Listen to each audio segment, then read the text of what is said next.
Olá, confira agora as principais notícias do Brasil e do mundo. As demissões continuam maiores que as contratações no mercado de trabalho brasileiro. Este é o 16º mês seguido que o cenário se repete. E as expectativas para o desemprego no mundo também não são boas para os jovens. As demissões continuam maiores que as contratações no mercado de trabalho brasileiro. Esse é o 16º mês seguido que o cenário se repete. As expectativas para o emprego no mundo também não são boas para os jovens.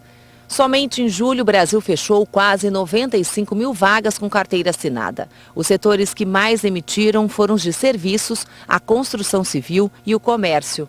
Desde o começo desse ano, o país perdeu mais de 620 mil vagas de trabalho com carteira assinada. Foi o pior desempenho dos últimos 14 anos.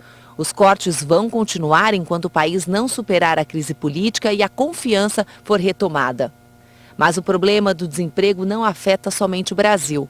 A Organização Internacional do Trabalho estima que a taxa de desemprego juvenil global deve aumentar e atingir 13,1% em 2016.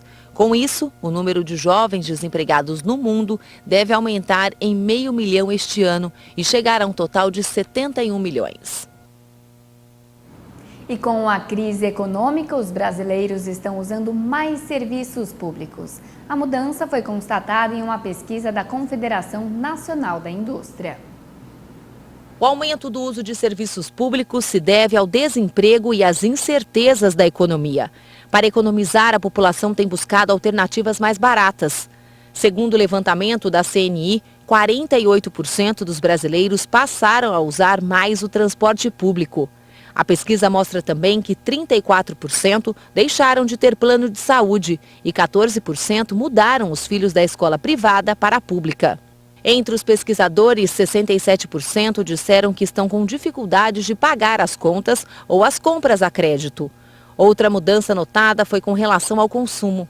A maioria dos consumidores está trocando produtos por similares mais baratos ou tem esperado as liquidações para comprar bens de maior valor. Cerca de 80% dos consumidores estão tentando poupar mais para caso de necessidade. Esta pesquisa ouviu 2.002 pessoas em 141 municípios entre os dias 24 e 27 de junho. E o Índice Nacional de Expectativa do Consumidor aumentou 0,8% em agosto na comparação com julho. Os dados também são da Confederação Nacional da Indústria. O aumento da confiança dos brasileiros é resultado da melhora das perspectivas sobre a inflação e a renda pessoal no próximo semestre. De acordo com os entrevistados, a situação financeira melhorou nos últimos 3 meses. O Índice Nacional de Expectativa do Consumidor alcançou 102 pontos em agosto, alta de 0,8% em relação a julho. Apesar do avanço, o indicador continua 6,3% abaixo da média histórica de 109 pontos. A pesquisa foi feita com 2.002 pessoas entre os dias 11 e 15 de agosto. Segundo a CNI, o indicador é importante porque antecipa as tendências de consumo. E agora uma boa notícia: a Agência Nacional de Energia Elétrica informou que a bandeira tarifária vai permanecer na cor verde em setembro. Bom para o consumidor, que não vai ter cobrança extra na conta de luz. O mês de setembro será o 6º consecutivo sem a cobrança extra na conta de luz. De acordo com a ANEEL, a manutenção da bandeira verde acontece por conta da evolução positiva do período úmido de 2016, que recompõe os reservatórios das hidrelétricas. Assim, há aumento de energia disponível com redução de demanda. Além disso, novas usinas foram agregadas ao sistema elétrico brasileiro. Segundo o diretor do Operador Nacional do Sistema Elétrico, o nível dos reservatórios aponta que a bandeira verde deverá ser mantida até o final do ano. E agora vamos aos destaques internacionais. Bombeiros registram as buscas incessantes por sobreviventes na cidade de Amatrice, na Itália, que foi atingida por um terremoto.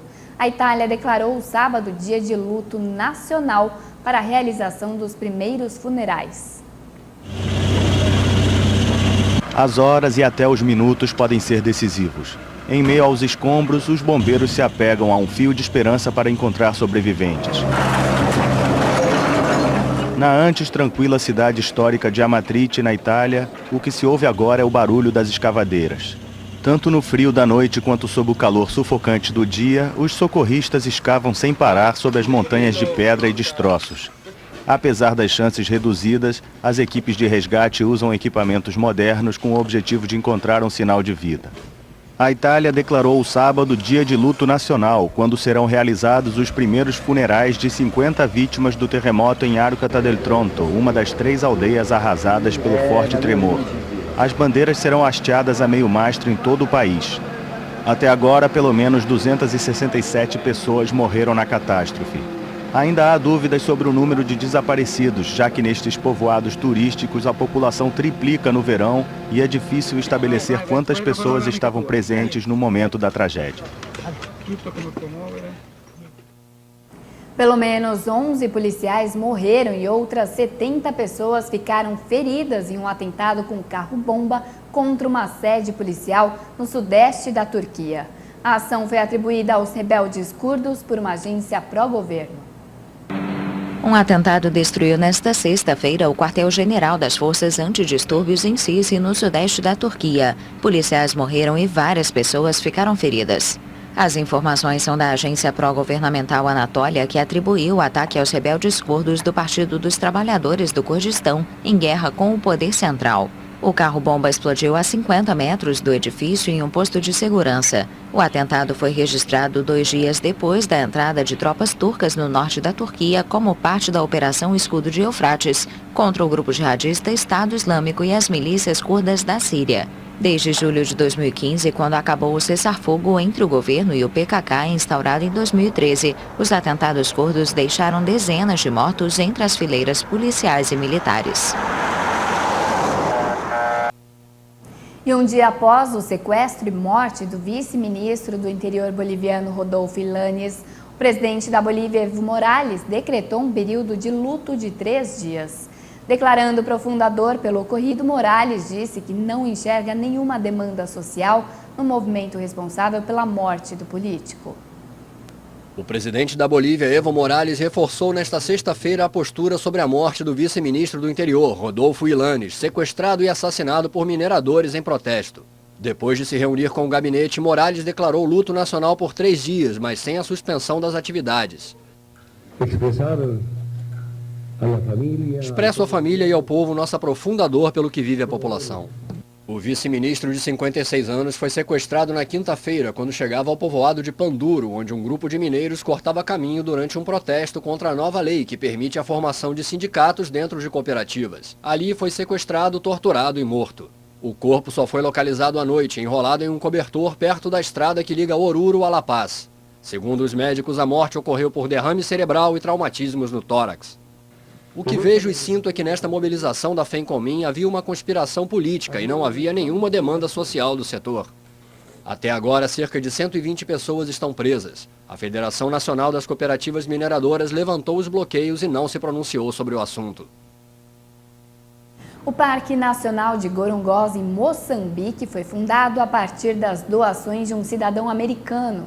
Lar de cerca de 72 mil animais, o local vem perdendo biodiversidade e segurança por causa dos constantes conflitos entre rebeldes e forças do governo.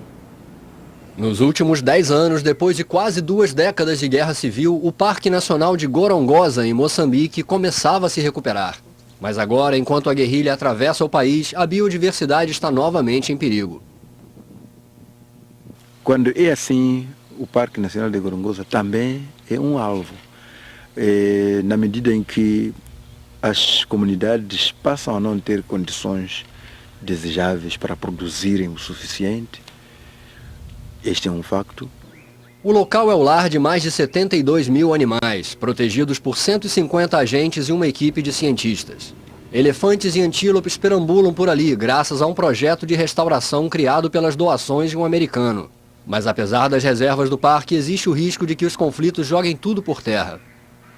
Morre pessoa, fome, doença, muita coisa que está acontecendo. De onde vê isso? sobre a guerra que está parada no país. Os rebeldes moçambicanos pegaram em armas 3 anos atrás para combater o partido do governo, no poder desde 1975. O líder dos rebeldes vive escondido nas montanhas, próximo ao parque. A violência já levou a uma queda dramática no número de visitantes, dos 7 mil de 4 anos atrás para os 1.000 do ano passado. Há sempre medo das pessoas virem até aqui. Por isso que, infelizmente, hoje podemos dizer, temos quatro turistas. Na língua sena, Gorongosa quer dizer lugar de perigo e morte. Enquanto o diálogo entre o governo e os rebeldes traz alguma esperança, o frágil ecossistema continua em perigo, por causa da seca, da caça e da violência. E ontem foi retirada morta de Porto de Buceo, em Montevidéu, a baleia jubarte, que chegou ao local na última terça-feira. A baleia jubarte, de 8 metros de comprimento, que chegou ao Porto de Buceo, em Montevidéu, na última terça-feira, morreu. O animal foi retirado do local nesta sexta-feira. O jornal El País, citando cientistas, afirmou que a conclusão dos especialistas é que a baleia estava doente e se aproximou do litoral para morrer. O lugar se converteu em um ponto de parada para curiosos, que se aproximavam até alguns metros de distância do mamífero. O Uruguai se tornou uma rota de passagem para esses animais, principalmente para as baleias francas, no seu caminho em direção ao sul do continente nesta época do ano. E a chamada Marcha da Resistência começou nesta sexta-feira em Buenos Aires, na Argentina. Liderada pela organização Mães da Praça de Maio, a passeata protesta até este sábado contra as políticas do governo do presidente Maurício Macri. A organização Mães da Praça de Maio liderou nesta sexta-feira o início da chamada Marcha da Resistência, com protestos na famosa Praça de Buenos Aires contra as políticas do governo de centro-direita do presidente argentino Maurício Macri. A líder do movimento, que surgiu durante a ditadura, Hebe de Bonafini, de 87 anos, disse que desta vez o protesto não é contra os militares e lembrou o desemprego no país. Não é a Marcha das Mães. Vocês não vieram acompanhar as mães. Vieram acompanhar os homens e mulheres que não têm trabalho. A previsão é de que a manifestação se encerre neste sábado em um ato em frente à sede do governo, com discursos de Bonafini e Máximo Kirchner, que é deputado e filho dos ex-presidentes Néstor e Cristina Kirchner. A Argentina enfrenta uma inflação anual de mais de 40%, segundo analistas, e uma taxa de desemprego de 9,3% no segundo trimestre, segundo dados oficiais. O secretário de Estado americano John Kerry e o ministro russo de Relações Exteriores, Sergei Lavrov, se reuniram ontem com o enviado especial da ONU para a Síria em uma tentativa de avançar nas negociações de paz para o país do Oriente Médio. O enviado especial da ONU para a Síria, Staffan de Mistura, se reuniu nesta sexta-feira em Genebra com o secretário de Estado americano John Kerry e seu homólogo russo Sergei Lavrov. Eles tentam dar um novo impulso às negociações de paz no país do Oriente Médio. Moscou e Washington têm o grupo jihadista Estado Islâmico como inimigo comum, mas a Rússia apoia política e militarmente o governo do presidente Bashar al-Assad, enquanto que os Estados Unidos estão do lado da oposição síria, que exige sua saída. Os dois países presidem conjuntamente um grupo de trabalho da ONU para ajuda humanitária na Síria, que tenta levar mantimentos às áreas mais sitiadas do país. Já foram realizadas várias sessões de negociações para pôr fim à guerra que em 5 anos deixou mais de 290 mil mortos, mas até agora os encontros não renderam frutos. E agora, sobre as eleições norte-americanas, a candidata democrata à presidência dos Estados Unidos, Hillary Clinton, tem 5 pontos de vantagem sobre o republicano Donald Trump. A pesquisa da agência de notícias Reuters foi divulgada nesta sexta-feira. Apesar da vantagem da democrata, a pesquisa indica uma queda em relação aos 12 pontos de frente que ela chegou a ter neste mês, de acordo com a Reuters. O levantamento realizado entre os dias 22 e 25 de agosto apontou que 41% dos prováveis eleitores apoiam Hillary antes da eleição de 8 de novembro, enquanto 36% apoiam Trump. Cerca de 23% não escolheriam nenhum dos dois candidatos. Durante a última semana, Hillary tem sido alvo de acusações lançadas por Trump de que doações para a Fundação de Caridade da família democrata influenciaram as ações como secretária de Estado entre 2009 e 2013. Ela, porém, nega. Também voltaram a ser levantadas questões sobre o uso de um servidor e endereço de e-mails privados, em vez de um administrado pelo governo durante o período à frente do Departamento de Estado. Ao mesmo tempo, Trump e Hillary têm concorrido para saber qual dos dois seria o melhor defensor para os afro-americanos e outras minorias. E Trump também sinalizou que pode amenizar a posição linha dura sobre a imigração. E o banco americano Citigroup divulgou uma análise segundo a qual a eleição do candidato republicano à Casa Branca, Donald Trump, pode levar a economia global a uma recessão econômica generalizada. Para os analistas do banco, Hillary Clinton representa a segurança e manutenção de políticas, enquanto Trump traz uma série de incertezas. Com o tema Histórias em Todos os Sentidos, a nova edição da Bienal quer ser mais que um feirão para comprar livros com descontos. Nos 12 espaços culturais espalhados pela Anhembi, a Bienal deste ano contempla a discussão de temas atuais, como a ética na política e no cotidiano. Editoras de todo o país apresentam seus mais importantes lançamentos para cerca de 700 mil visitantes em um espaço total de 60 mil metros quadrados. Além da grande oferta de lançamentos, a Bienal do Livro ainda conta com uma programação cultural, com convidados de vários segmentos em debates e apresentações. E veja a seguir, o presidente da Suprema Corte, Ricardo Lewandowski, acolhe o pedido do advogado da presidente afastada Dilma Rousseff e adia para hoje 2 depoimentos da defesa. No julgamento final do impeachment, nós voltamos em instantes. Até já! O presidente da Suprema Corte, Ricardo Lewandowski, acolheu o pedido de Eduardo Cardoso, advogado da presidente afastada Dilma Rousseff, e adiou 2 depoimentos de testemunhas da defesa para hoje. A primeira fase do julgamento final do impeachment no Senado continua neste sábado com o depoimento de 2 testemunhas de defesa da presidente afastada Dilma Rousseff. Uma delas é o ex-ministro da Fazenda, Nelson Barbosa. A primeira testemunha de defesa, que foi ouvida no julgamento do impeachment nesta sexta-feira, foi o professor de Direito da Universidade Federal do Rio de Janeiro, Geraldo Prado. Ele afirmou aos senadores que não houve crime de responsabilidade por parte de Dilma. Já o economista Luiz Gonzaga Beluso falou na condição de informante da defesa. O professor da Unicamp disse que houve um excesso de responsabilidade fiscal no governo Dilma. No fim da noite, depôs o ex-secretário executivo do Ministério da Educação, Luiz Cláudio Costa. Na próxima segunda-feira começa a segunda fase do julgamento com o depoimento de Dilma. A lista de pessoas que devem acompanhar a presidente afastada inclui o ex-presidente Lula e 18 ex-ministros do governo petista. E a defesa do ex-presidente Lula reagiu ontem ao indiciamento do petista pela Polícia Federal e criticou a investigação. Os advogados do ex-presidente Luiz Inácio Lula da Silva e da ex-primeira-dama Marisa Letícia afirmaram que a conclusão da investigação da Polícia Federal é uma peça de ficção e tem caráter e conotação políticos. A nota de repúdio é assinada pelos advogados Cristiano Martins e Roberto Teixeira. Segundo a Polícia Federal, Lula e Marisa foram beneficiários de vantagens ilícitas pela construtora OAS, em valores que alcançam 2 milhões e 430 milhões de reais referentes às obras de reforma de um apartamento no edifício Solares, bem como no custeio de armazenagem de bens do casal. Lula foi indiciado por corrupção passiva, falsidade ideológica e lavagem de dinheiro. Já a Marisa Letícia foi indiciada por corrupção passiva e lavagem de dinheiro. Os procuradores do Ministério Público Federal têm prazo de 90 dias para decidirem se oferecem denúncia à Justiça. De acordo com a Agência Brasil, o Instituto Lula informou que o ex-presidente não é proprietário do imóvel no edifício Solares. Ainda segundo a Agência Brasil, a empreiteira OAS informou que não irá se manifestar sobre o indiciamento.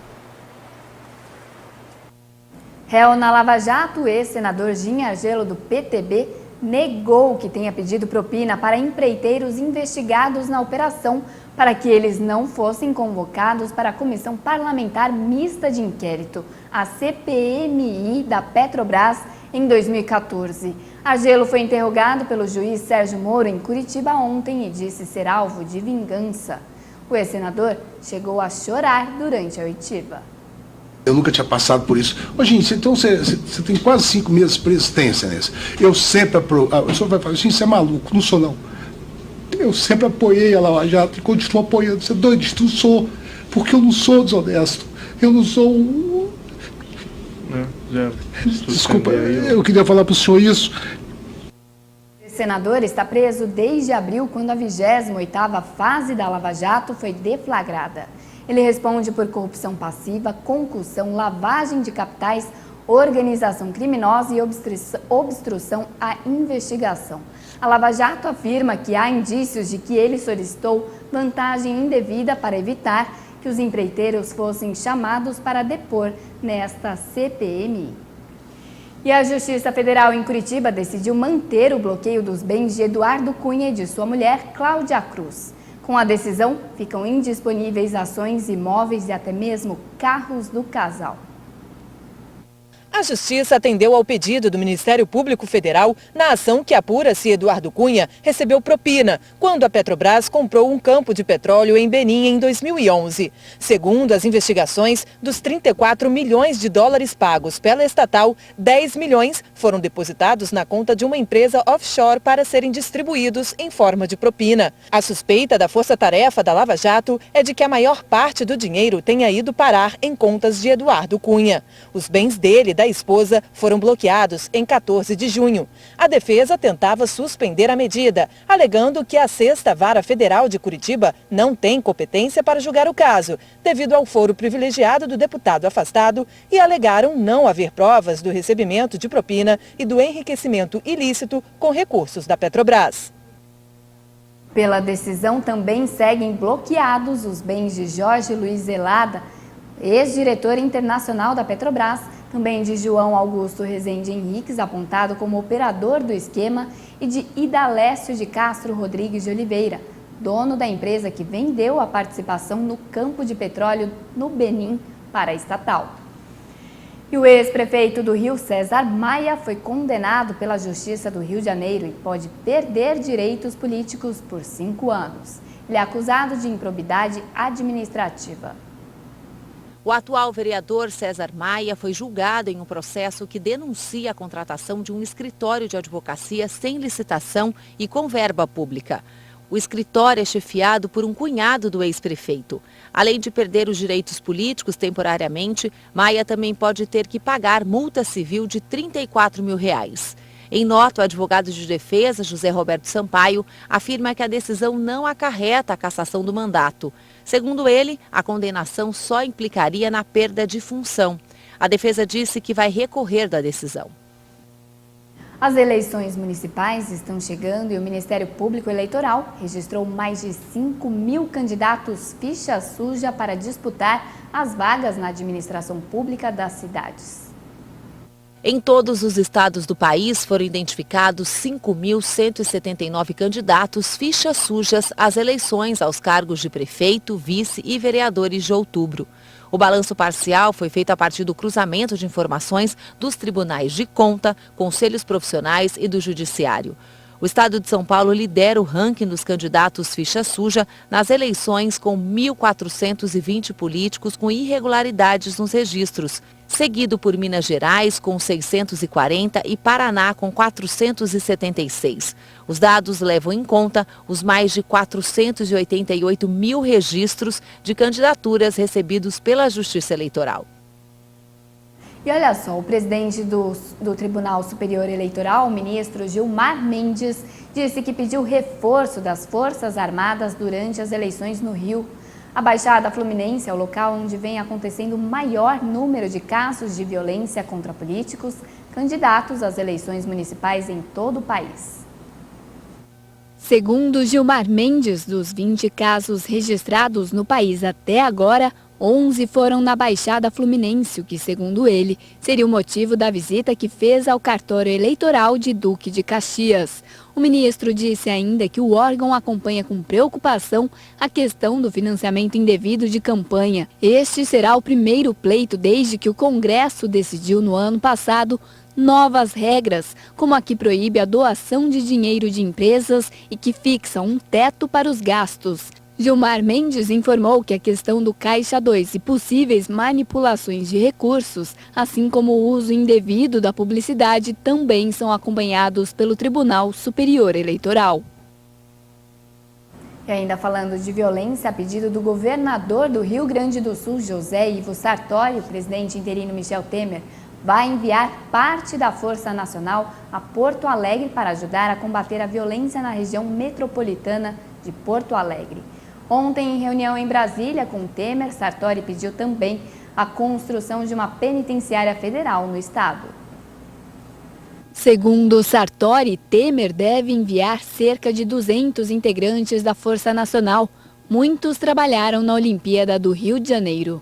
Será deslocado numa primeira etapa um contingente da Força Nacional para auxiliar a Brigada Militar em Porto Alegre ou na região metropolitana, e que esta será a primeira etapa e que depois virão outros momentos dos quais nós iremos conversando. Solicitamos ainda armas, equipamentos, veículos e também um presídio central, um presídio federal na capital ou para o Rio Grande do Sul, para ampliar as ações que todos nós temos nesse campo da área penitenciária e da segurança. Diante da violência em Porto Alegre, o secretário da Segurança Pública do Rio Grande do Sul, Pantuir Jacini, pediu nesta quinta-feira sua exoneração do cargo. Um gabinete de crise foi criado para lidar com a situação. Ele será coordenado pelo vice-governador José Paulo Cairoli. E agora vamos falar de esporte. A Liga Americana de Futebol teve rodada ontem à noite, mesmo depois de desperdiçar 2 pênaltis. O Real Salt Lake conseguiu vencer o Colorado Rapids por 2-1 e subiu para a segunda colocação na Conferência Oeste. A Major League Soccer tem sido um sucesso. Na partida em Utah, os jogadores também procuraram justificar tal condição. Dominique chutou, o goleiro defendeu e na sobra Gashi completou. 1-0 colocado. A virada do Real Salt Lake começou depois da falha da defesa. Yura aproveitou e bateu no canto, 1-1. O próprio Yura recebeu, girou e fechou a conta. Virada do Salt Lake 2-1 sobre o Colorado Rapids.